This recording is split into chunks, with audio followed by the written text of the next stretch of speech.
The Life and Adventures of Robinson Crusoe by Daniel Defoe. Chapter 18. The Ship Recovered. While we were thus preparing our designs, and had first, by main strength, heaved the boat upon the beach, so high that the tide would not float her off at high water mark, and besides had broke a hole in her bottom too big to be quickly stopped, and were set down musing what we should do, we heard the ship fire a gun, and make a waft with her ensign as a signal for the boat to come on board. But no boat stirred, and they fired several times, making other signals for the boat. At last, when all their signals and firing proved fruitless, and they found the boat did not stir, we saw them, by the help of my glasses, hoist another boat out and row towards the shore, and we found, as they approached, that there were no less than 10 men in her, and that they had firearms with them. As the ship lay almost 2 leagues from the shore, we had a full view of them as they came, and a plain sight even of their faces, because the tide having set them a little to the east of the other boat, they rowed up under shore, to come to the same place where the other had landed, and where the boat lay. By this means, I say, we had a full view of them, and the captain knew the persons and characters of all the men in the boat, of whom he said, there were 3 very honest fellows, who, he was sure, were led into this conspiracy by the rest, being overpowered and frightened; but that as for the boatswain, who it seems was the chief officer among them, and all the rest, they were as outrageous as any of the ship's crew, and were no doubt made desperate in their new enterprise, and terribly apprehensive he was that they would be too powerful for us. I smiled at him, and told him that men in our circumstances were past the operation of fear, that seeing almost every condition that could be was better than that which we were supposed to be in, we ought to expect that the consequence, whether death or life, would be sure to be a deliverance. I asked him what he thought of the circumstances of my life, and whether a deliverance were not worth venturing for. "And where, sir," said I, "is your belief of my being preserved here on purpose to save your life, which elevated you a little while ago? For my part," said I, "there seems to be but one thing amiss in all the prospect of it." "What is that?" say he. "Why," said I, "it is, that as you say there are 3 or 4 honest fellows among them which should be spared, had they been all of the wicked part of the crew, I should have thought God's providence had singled them out to deliver them into your hands; for depend upon it, every man that comes ashore is our own, and shall die or live as they behave to us." As I spoke this with a raised voice and cheerful countenance, I found it greatly encouraged him, so we set vigorously to our business. We had, upon the first appearance of the boats coming from the ship, considered of separating our prisoners, and we had indeed secured them effectually. 2 of them, of whom the captain was less assured than ordinary, I sent with Friday, and 1 of the 3 delivered men to my cave, where they were remote enough and out of danger of being heard or discovered, or of finding their way out of the woods if they could have delivered themselves. Here they left them bound, but gave them provisions, and promised them, if they continued there quietly, to give them their liberty in a day or 2, but that if they attempted their escape they should be put to death without mercy.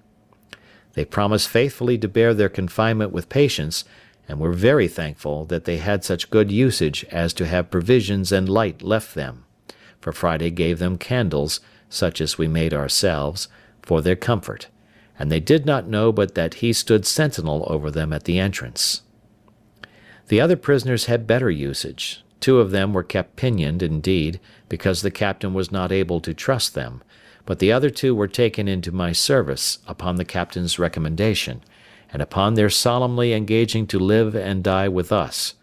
So with them and the 3 honest men we were 7 men, well armed, and I made no doubt we should be able to deal well enough with the 10 that were coming, considering that the captain had said there were 3 or 4 honest men among them also.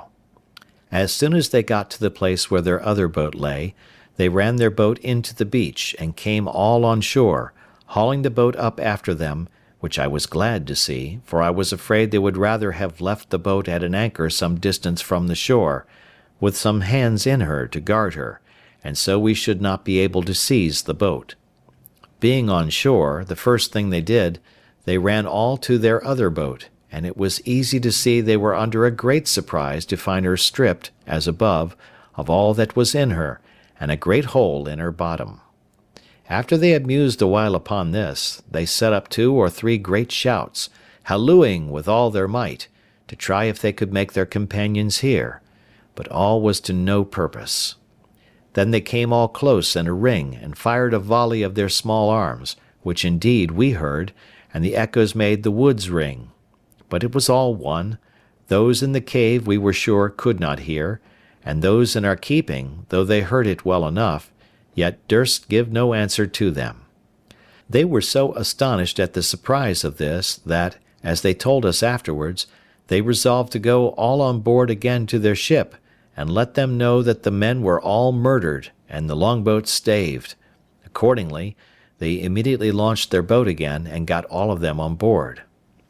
The captain was terribly amazed and even confounded at this, believing they would go on board the ship again and set sail, giving their comrades over for lost, and so we should still lose the ship, which he was in hopes we should have recovered, but he was quickly as much frightened the other way. They had not been long put off with the boat when we perceived them all coming on shore again, but with this new measure in their conduct, which it seems they consulted together upon, that is, to leave 3 men in the boat,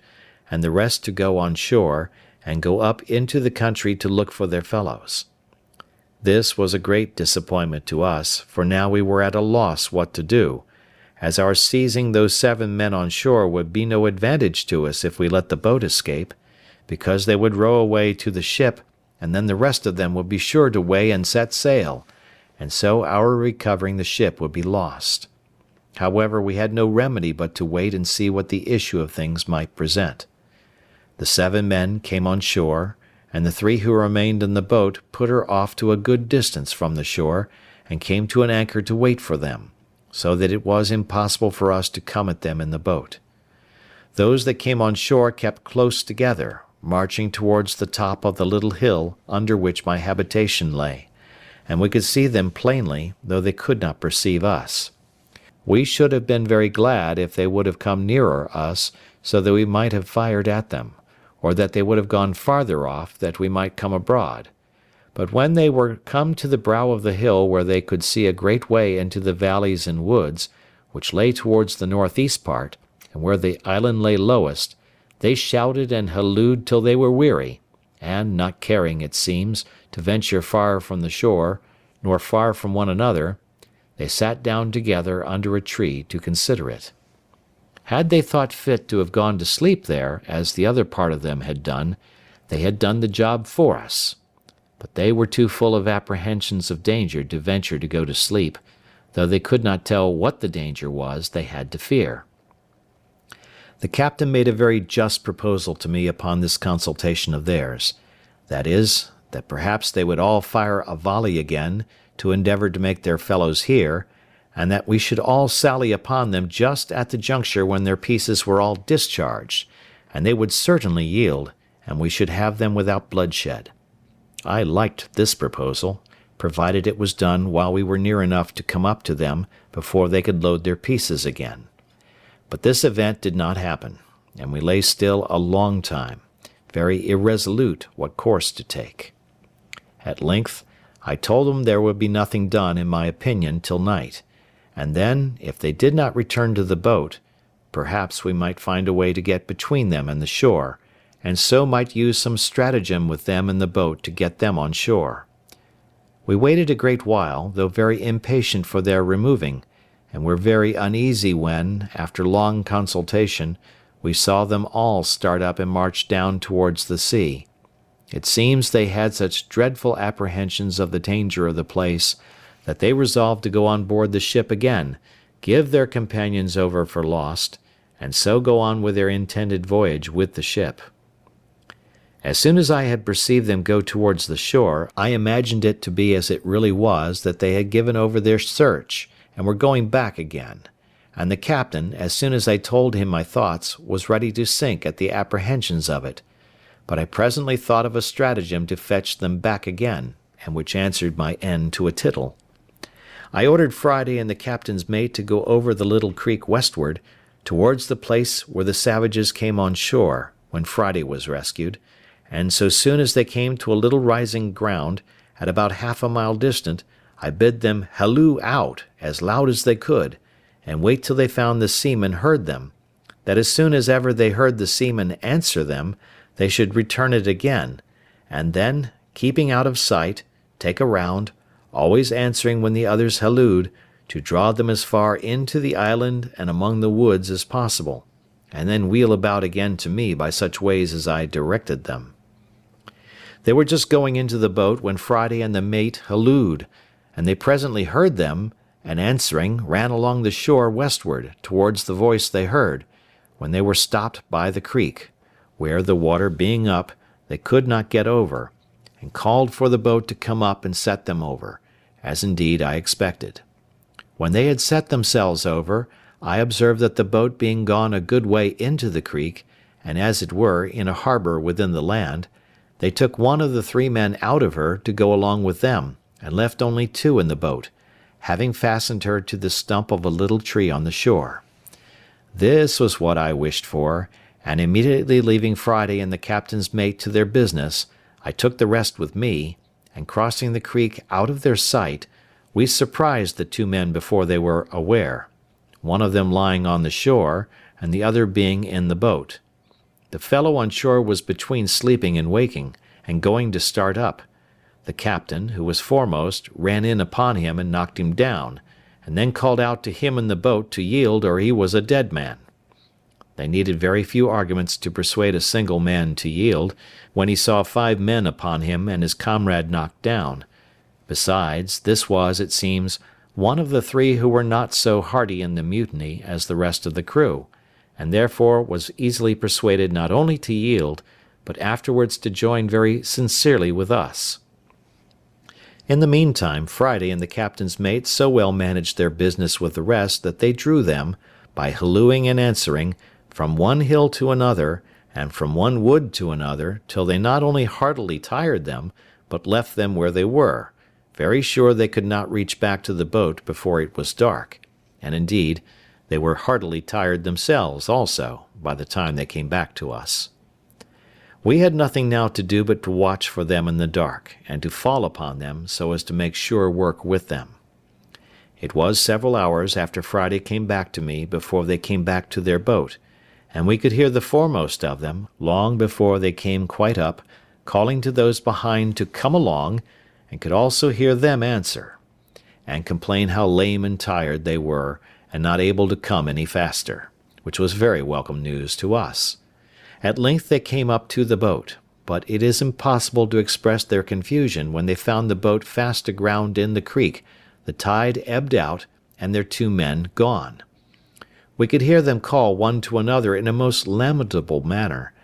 telling one another they were got into an enchanted island, that either there were inhabitants in it, and they should all be murdered, or else there were devils and spirits in it, and they should all be carried away and devoured.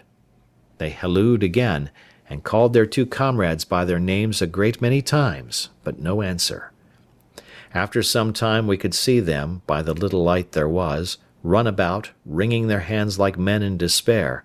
and sometimes they would go and sit down in the boat to rest themselves, then come ashore again, and walk about again, and so the same thing over again. My men would fain have had me give them leave to fall upon them at once in the dark, but I was willing to take them at some advantage, so as to spare them, and kill as few of them as I could, and especially I was unwilling to hazard the killing of any of our men, knowing the others were very well armed. I resolved to wait, to see if they did not separate, and therefore, to make sure of them, I drew my ambuscade nearer, and ordered Friday and the captain to creep upon their hands and feet, as close to the ground as they could, that they might not be discovered, and get as near them as they possibly could before they offered to fire. They had not been long in that posture when the boatswain, who was the principal ringleader of the mutiny, had now shown himself the most dejected and dispirited of all the rest, came walking towards them with 2 more of the crew, The captain was so eager at having this principal rogue so much in his power, that he could hardly have patience to let him come so near as to be sure of him, for they only heard his tongue before. But when they came nearer, the captain and Friday, starting up on their feet, let fly at them. The boatswain was killed upon the spot. The next man was shot in the body, and fell just by him, though he did not die till an hour or two after, and the third ran for it. At the noise of the fire I immediately advanced with my whole army, which was now 8 men, with myself, Generalissimo, Friday, my lieutenant general, the captain and his 2 men, and the 3 prisoners of war whom we had trusted with arms. We came upon them indeed in the dark, so that they could not see our number, and I made the man they had left in the boat, who was now one of us, to call them by name, to try if I could bring them to a parley, and so perhaps might reduce them to terms, which fell out just as we desired. For indeed it was easy to think, as their condition then was, they would be very willing to capitulate. So he calls out as loud as he could to one of them, "Tom Smith! Tom Smith!" Tom Smith answered immediately, "Is that Robinson?" For it seems he knew the voice. The other answered, "Aye, aye, for God's sake, Tom Smith, throw down your arms and yield, or you are all dead men this moment." "Who must we yield to? Where are they?" said Smith again. "Here they are," says he. "Here's our captain and 50 men with him. Had been hunting you these 2 hours. The boatswain is killed, Will Fry is wounded, and I am a prisoner, and if you do not yield, you are all lost." "Will they give us quarter then?" says Tom Smith, "and we will yield." "I'll go and ask if you promise to yield," says Robinson. So he asked the captain, and the captain himself then calls out, "You, Smith, you know my voice. If you lay down your arms immediately and submit, you shall have your lives, all but Will Atkins." Upon this Will Atkins cried out, "For God's sake, captain, give me quarter. What have I done? They have all been as bad as I." Which, by the way, was not true, for it seems this Will Atkins was the first man that laid hold of the captain when they first mutinied, and used him barbarously in tying his hands and giving him injurious language. However, the captain told him he must lay down his arms at discretion and trust to the governor's mercy, by which he meant me, for they all call me governor. In a word, they all laid down their arms and begged their lives, and I sent the man that had parleyed with them, and 2 more, who bound them all, and then my great army of 50 men, which, with those 3, were in all but 8, came up and seized upon them, and upon their boat, only that I kept myself and 1 more out of sight for reasons of state. Our next work was to repair the boat, and think of seizing the ship,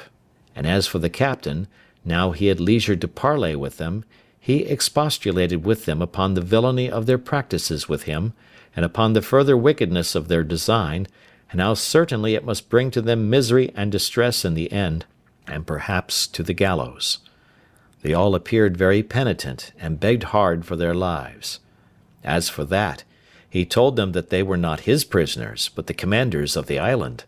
that they thought they had set him on shore in a barren, uninhabited island, but it had pleased God so to direct them that it was inhabited, and that the governor was an Englishman, that he might hang them all there if he pleased, but as he had given them all quarter, he supposed he would send them to England, to be dealt with there as justice required, except Atkins, whom he was commanded by the governor to advise to prepare for death, for that he would be hanged in the morning. Though this was all but a fiction of his own, yet it had its desired effect. Atkins fell upon his knees to beg the captain to intercede with the governor for his life, and all the rest begged of him, for God's sake, that they might not be sent to England. It now occurred to me that the time of our deliverance was come, and that it would be a most easy thing to bring these fellows in to be hearty in getting possession of the ship. So I retired in the dark from them, that they might not see what kind of a governor they had, and called the captain to me. When I called at a good distance, one of the men was ordered to speak again, and say to the captain, "Captain, the commander calls for you." And presently the captain replied, "Tell his excellency I am just coming." This more perfectly amazed them, and they all believed that the commander was just by, with his 50 men. Upon the captain coming to me, I told him my project for seizing the ship, which he liked wonderfully well, and resolved to put it in execution the next morning. But in order to execute it with more art, and to be secure of success, I told him we must divide the prisoners, and that he should go and take Atkins and 2 more of the worst of them, and send them pinioned to the cave where the others lay. This was committed to Friday and the 2 men who came on shore with the captain. They conveyed them to the cave as to a prison, and it was indeed a dismal place, especially to men in their condition. The others I ordered to my bower, as I called it, of which I have given a full description, and as it was fenced in, and they pinioned, the place was secure enough, considering they were upon their behaviour. To these in the morning I sent the captain, who was to enter into a parley with them, in a word, to try them, and tell me whether they thought they might be trusted or not to go on board and surprise the ship. He talked to them of the injury done him, of the condition they were brought to, and that though the governor had given them quarter for their lives as to the present action, yet that if they were sent to England they would all be hanged in chains, but that if they would join in so just an attempt as to recover the ship, he would have the governor's engagement for their pardon.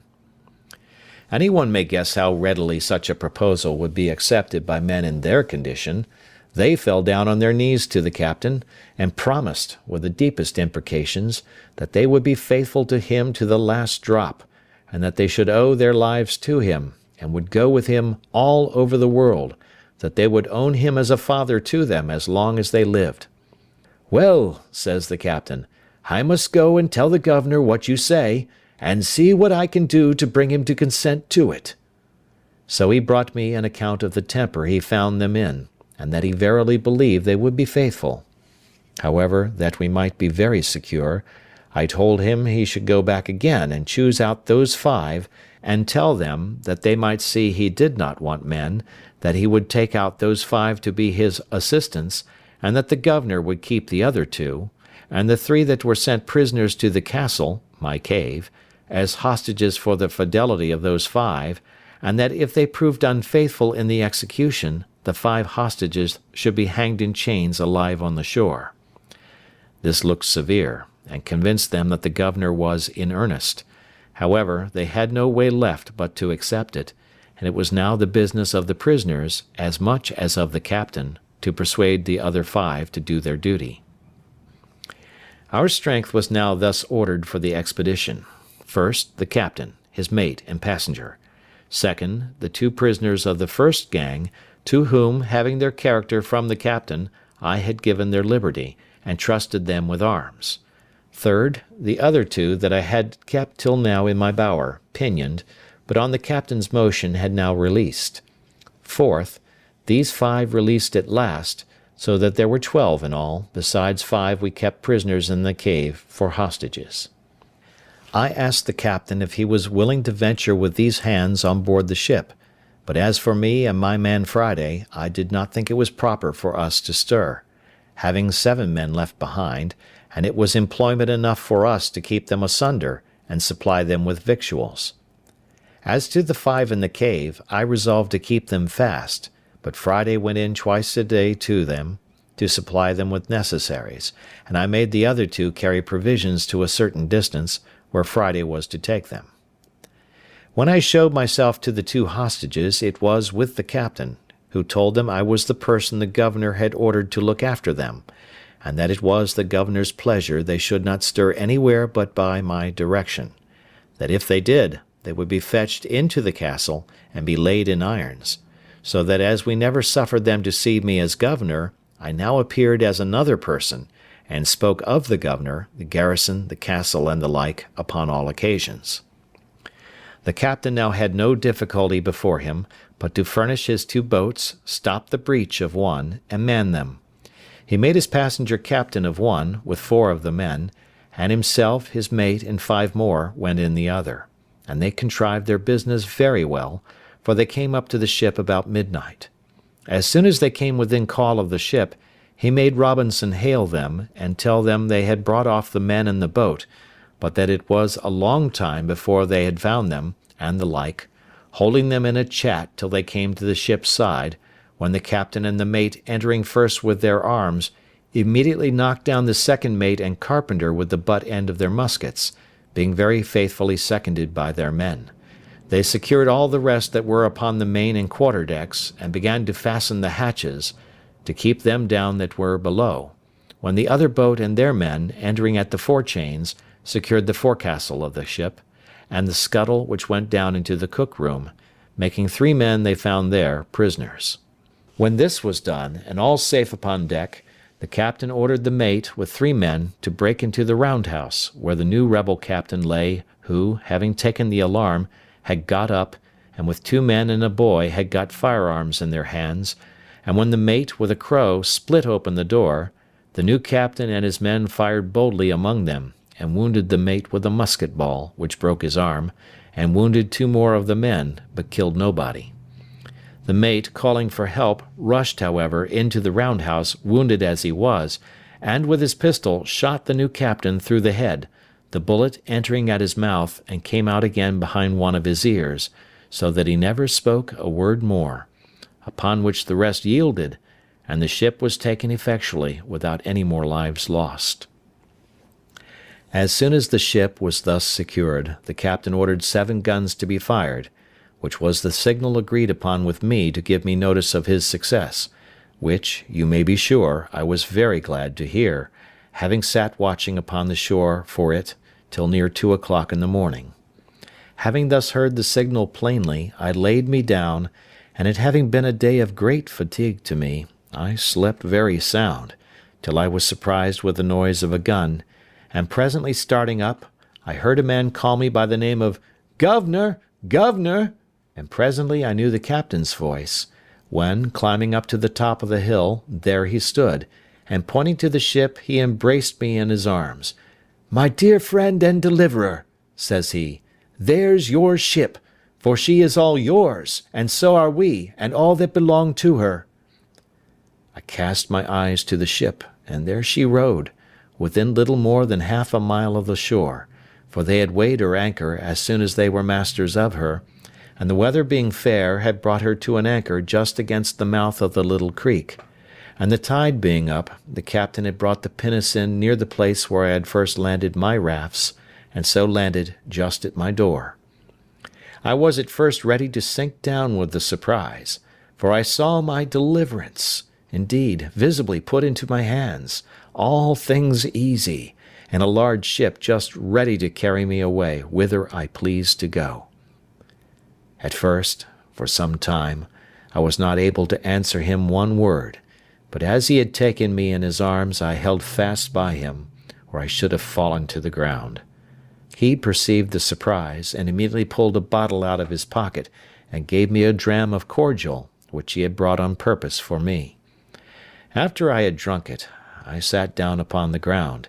and though it brought me to myself, yet it was a good while before I could speak a word to him.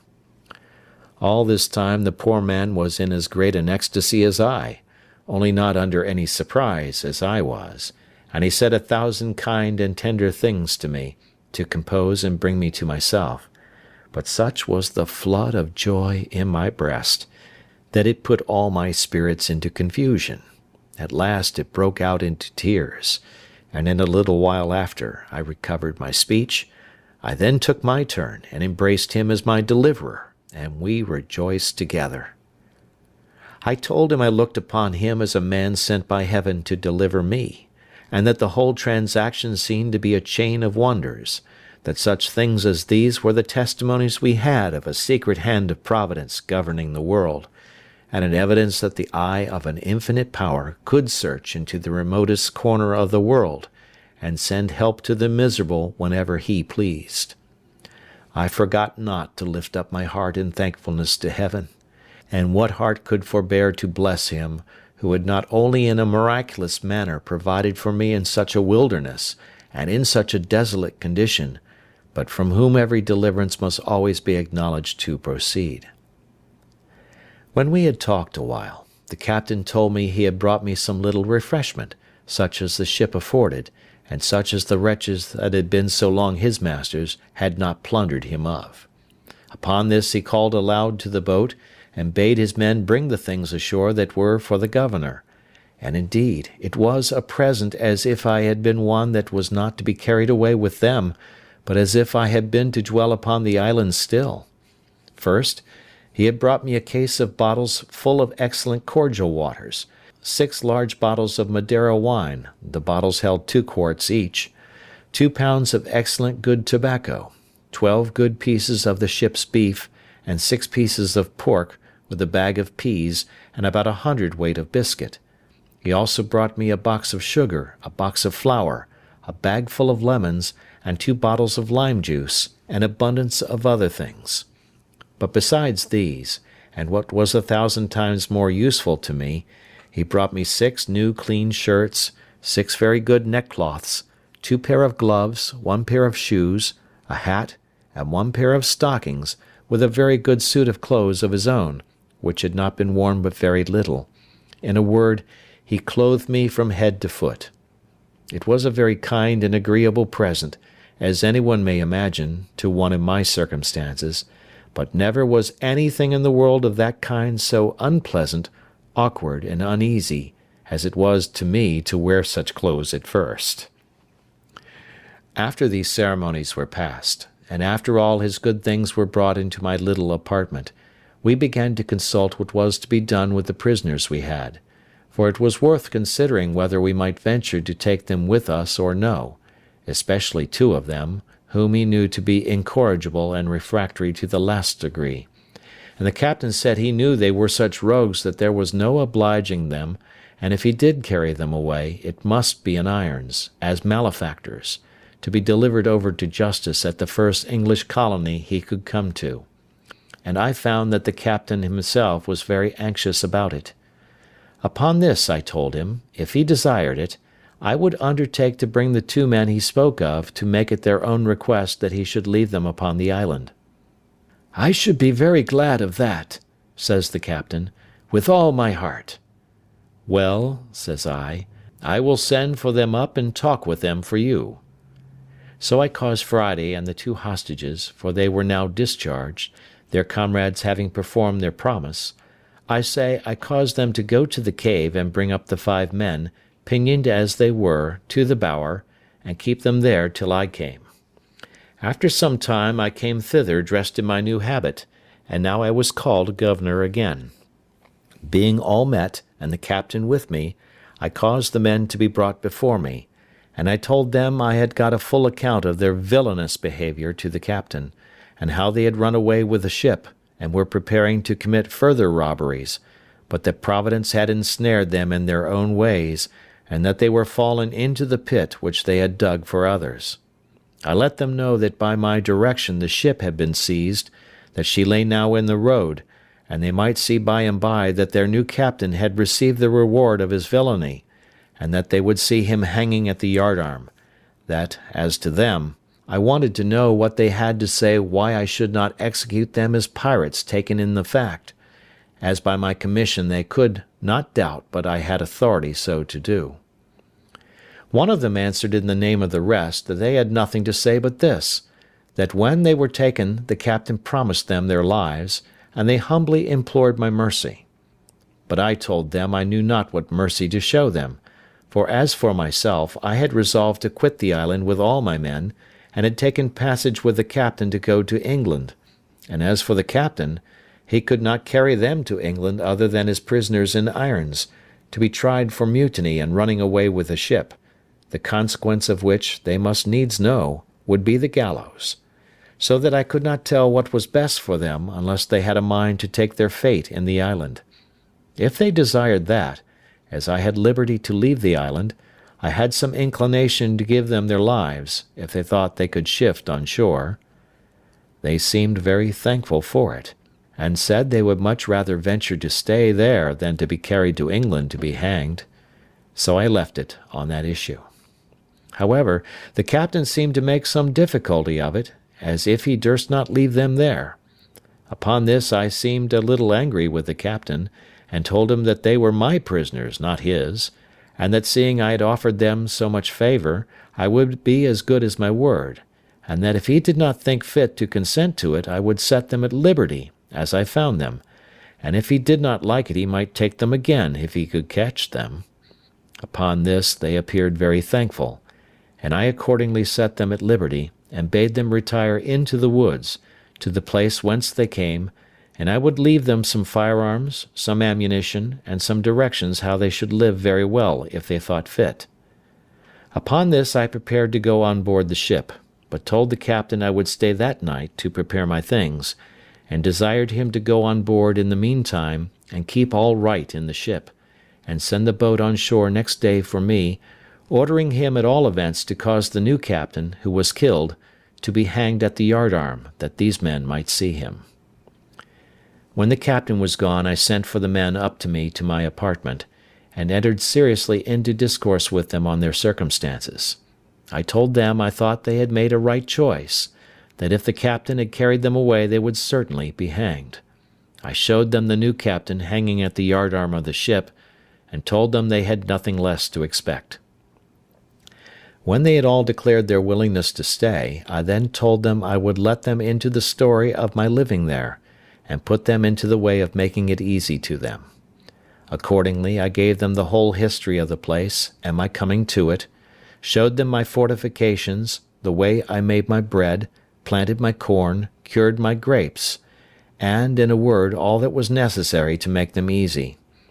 I told them the story also of the 17 Spaniards that were to be expected, for whom I left a letter, and made them promise to treat them in common with themselves. Here it may be noted that the captain, who had ink on board, was greatly surprised that I never hit upon a way of making ink of charcoal and water, or of something else, as I had done things much more difficult. I left them my firearms, that is, 5 muskets, 3 fowling pieces, and 3 swords. I had above a barrel and a half of powder left, for after the first year or two I used but little and wasted none. I gave them a description of the way I managed the goats, and directions to milk and fatten them, and to make both butter and cheese. In a word, I gave them every part of my own story, and told them I should prevail with the captain to leave them 2 barrels of gunpowder more, and some garden seeds, which I told them I would have been very glad of. Also, I gave them the bag of peas which the captain had brought me to eat, and bade them be sure to sow and increase them. End of chapter 18.